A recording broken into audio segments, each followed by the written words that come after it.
Hello बच्चों, इस video में हम डिफॉरेस्टेशन टॉपिक को पढ़ेंगे जो कि आपके क्लास 8 साइंस चैप्टर नंबर 5 में दिया हुआ है। चलिए वीडियो को शुरू करते हैं। डिफॉरेस्टेशन का मतलब होता है clearing of forest and using that land for other purposes. इसका एक और सिंपल सा डेफिनेशन है कि deforestation is purposeful clearing of forest land. Hindi में इसका मतलब हुआ कि जो फॉरेस्ट लैंड है, वहाँ जो ट्रीज़ हैं फॉरेस्ट में, उन ट्रीज़ को कट करना, क्लियर करना उस लैंड को, और उस लैंड को अपने पर्पसेस के लिए यूज़ करना। पर्पस में हो सकता है कि कल्टीवेशन यानी कि खेती कर सकते हैं उस लैंड पे, दूसरा वहाँ पे बड़ी बड़ी बिल्डिंग्स या फैक्ट्रीज़ बना सकते हैं, या तीसरा जो हमें लकड़ी प्राप्त होगा उन लकड़ियों से फर्नीचर बना सकते हैं या उस वुड को एज अ फॉयल यूज़ कर सकते हैं। ये तो था कि हमने अपने पर्पसेस के लिए फॉरेस्ट लैंड को क्लियर किया। अब देखिए, कुछ नेचुरल कॉजेज़ भी हो सकते हैं डिफॉरेस्टेशन के, जैसे कि फॉरेस्ट फायर यानी कि जंगल में आग लगना, या सीवियर ड्रॉट, बहुत ज़्यादा सूखा पड़ जाना। तो बच्चों, अब ये जानेंगे कि डिफॉरेस्टेशन के कॉन्सिक्वेंसेस क्या होते हैं, यानी कि इनका क्या नतीजा होता है, डिफॉरेस्टेशन होने से क्या होता है। तो बच्चों, आपको क्लास 7 का जो वो चैप्टर था साइंस का, फॉरेस्ट आवर लाइफ लाइन, वो याद है? उसमें भी तो आपने ये पढ़ा होगा ना कि डिफॉरेस्टेशन से टेम्परेचर बढ़ जाता है अर्थ का, और कार्बन डाइऑक्साइड का लेवल बढ़ जाता है एटमॉस्फेयर में, ग्राउंड वाटर का जो लेवल है वो नीचे जाने लगता है। डिफॉरेस्टेशन से नेचर का बैलेंस बिगड़ जाता है, रेनफॉल और फर्टिलिटी सॉइल की कम हो जाती है। इसके अलावा नेचुरल कैलामिटीज़ जैसे कि बाढ़ आना या सूखा पड़ जाना, इनके चांसेस बढ़ जाते हैं डिफॉरेस्टेशन की वजह से। तो बच्चों, हमने डिफॉरेस्टेशन के कॉन्सिक्वेंसेस यानी कि सारे नतीजे तो पढ़ लिए कि डिफॉरेस्टेशन से क्या क्या चीज़ें होती है, बट अब हम ये जानेंगे कि जो कॉन्सिक्वेंसेस है वो किस वजह से होता है, यानी कि डिफॉरेस्टेशन कैसे इफेक्ट करता है अलग अलग कॉन्सिक्वेंसेस को। तो पहला है, देखिए, क्लाइमेट चेंज कैसे होता है, इस प्रोसेस को देखिए।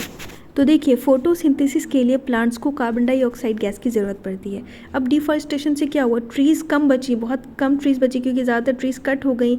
तो उससे क्या होगा कि कार्बन डाइऑक्साइड गैस का लेवल बढ़ जाएगा एटमॉस्फेयर में, क्योंकि उतनी यूज़ हो नहीं पाई।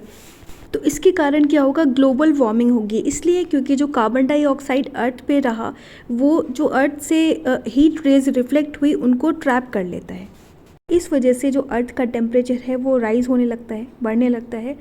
और अर्थ में टेम्परेचर बढ़ने से दूसरे इफ़ेक्ट ये होते हैं कि रेनफॉल कम हो जाता है, वाटर साइकिल डिस्टर्ब हो जाती है, और फर्दर ये सारे कुल मिला के जो सूखा पड़ना जो बोलते हैं ड्रॉट, वो होने लगता है।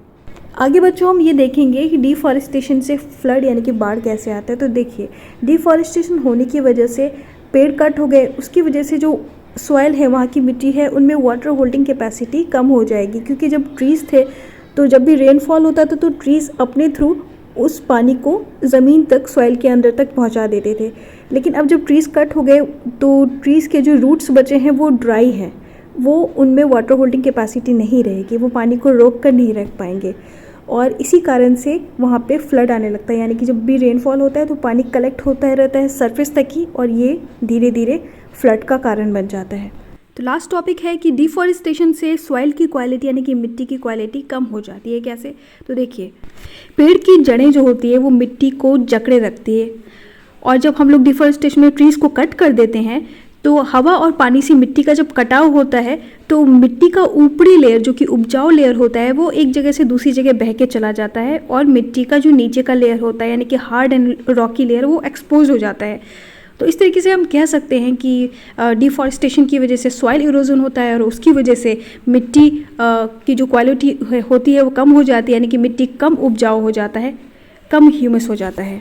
अब देखिए बच्चों, एक टर्म आता है डेजर्टिफिकेशन, ये आपके एनसीईआरटी में भी है। तो देखिए, जब कोई फर्टाइल लैंड यानी कि उपजाऊ लैंड कन्वर्ट हो जाती है डेजर्ट में, रेगिस्तान में, इसी को बोलते हैं डेजर्टिफिकेशन। ये डिफॉरेस्टेशन की वजह से भी हो सकता है, क्लाइमेट चेंज की वजह से भी हो सकता है, नेचुरल डिजास्टर्स की वजह से भी हो सकता है, ठीक है, और बहुत ज़्यादा सूखा पड़ना, ड्राई वेदर, इन सब के कारण भी हो सकता है।